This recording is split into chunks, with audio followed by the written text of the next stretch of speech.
When Jonathan Blake, an astrophysicist at the Royal Observatory, noticed an odd signal, the night sky over London was especially clear. It was no ordinary cosmic oddity or chance radiation explosion. This signal was sending a message since it was purposeful and planned. However, when Jonathan read the lines, his initial delight gave way to fear. "Help us.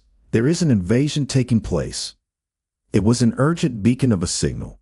With a look of shock, Jonathan listened to the message again.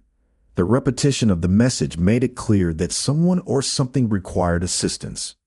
While he mobilized his colleagues to investigate the source of the signal, the observatory was humming with activity. "Jonathan, are you sure about this?"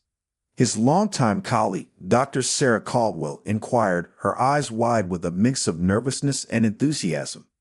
"Positive. The signal is too well organized to be a result of nature. It's a call for assistance," Jonathan replied in a firm voice. Days stretched into hours as the team put forth endless effort. The source of the signal was identified as a far-off star system located light years from Earth. The language was even more fascinating, a sophisticated synthesis of mathematical formulas and linguistic patterns that alluded to a highly developed civilization. And then there was the realization. Dr. Caldwell successfully decoded a partially sent image. The image that briefly appeared on the screen was amazing.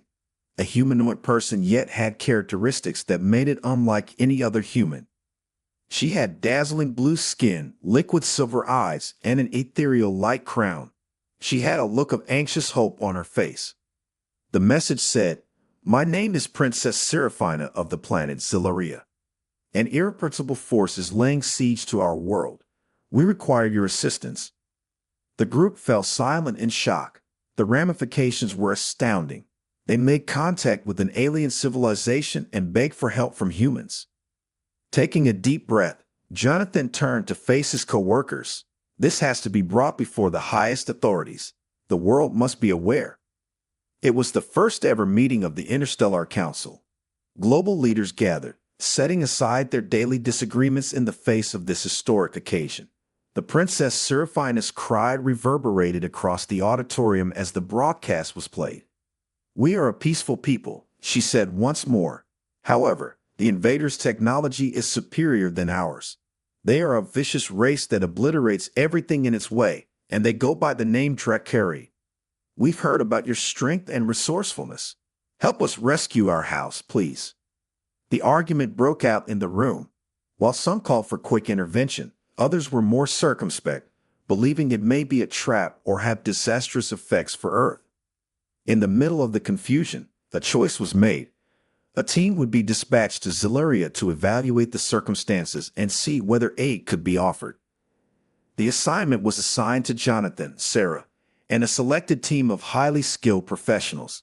The brightest brains and bravest souls would go into the unknown. Codenamed Prometheus, the spaceship was ready for its intergalactic journey. It was exciting and intimidating to see humanity take the first step toward assisting another civilization. Jonathan was experiencing a sense of worry that lasted as they boarded. Awaiting them on Zylaria was what? Awe and stress coexisted during the trip over the expanse of space. With the knowledge that they were creating history, the crew came together over common concerns and hopes. Sarah would frequently catch Jonathan absorbed in thoughts as he stared out into space. She said, "What's on your mind, John?" "I'm just wondering if we're truly ready for this," he said.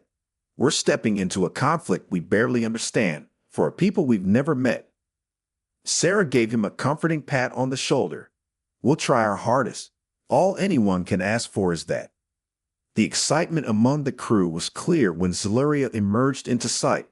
As they approached closer, they could see more evidence of the war's damage, but the planet still looked like a glittering diamond against the starry sky. Massive buildings were in rubble as fires raged over continents.